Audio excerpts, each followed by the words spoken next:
It's Wednesday.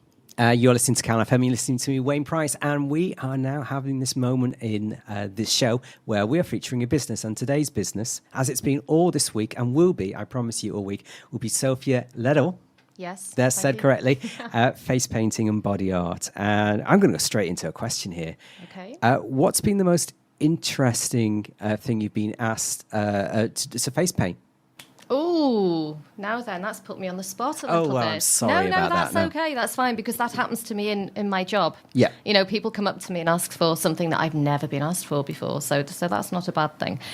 In terms of choosing, oh, gosh. I mean, I guess, truthfully, every face that I paint is interesting. That's what's interesting about my job, because everybody has got a different face. And I find that sort of eternally interesting, you know, people's colouring, also, you know, what people are wearing, how people express themselves, and I very much try and paint people in line with what they're giving out. All right, yeah, okay. So I factor in people's colouring, you know, their eye colour, what they're wearing, what they're wearing says about them. Obviously, I have a quick chat with them, and their personality can come through as well. So, I mean, it's just a very interesting job to do. But in terms of jobs that stand out, well, I've done body painting jobs, because that's something that I do as well. Yeah.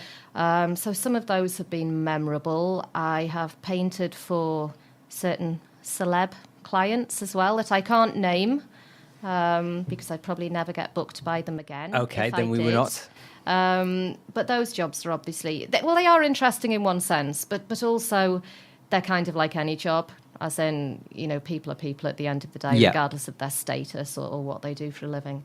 So I can truthfully say, sort of never a dull moment, really. Oh, right, Every booking's different. Yeah, okay. absolutely. What are kids? Are there more? Is it always the same sort of ones? Oh, often. I mean, there are sort of, you know, I call them the usual suspects. You know, there's certain designs that I will get asked for constantly. So they are the designs that most people think of when they think of face painting, like Spider-Man, tiger, butterfly, princess, you know, zombie, all that stuff. But yeah, sometimes I do get asked for. I quite like the unusual requests, actually. You know, when a child comes up and asks me for something that's a bit off the wall, or when a child is very specific about, you know, what colours they want using, or it needs to look like this, and they've got a vision of how they want to look. I find that's that incredible. Quite nice as well. Yeah. Oh, no, that's good. Right, we have a third track. We do.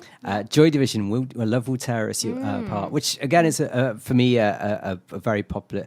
It was certainly a track of me growing up. It is a big song. Probably the first proper independent track I ever bought. Even though I originally knew it for Paul Young, did a cover of it a bit before. So I mean, but why did you choose Joy Division? Okay. Again, in line with other tracks that I've chosen, it's because it reminds me of a particular place, and that place obviously is Manchester.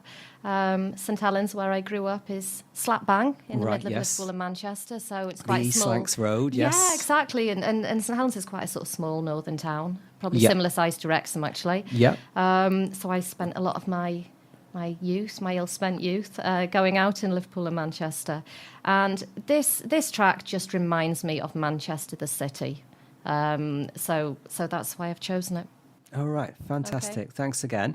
Here's Joy Division, Love Will Tear Us Apart.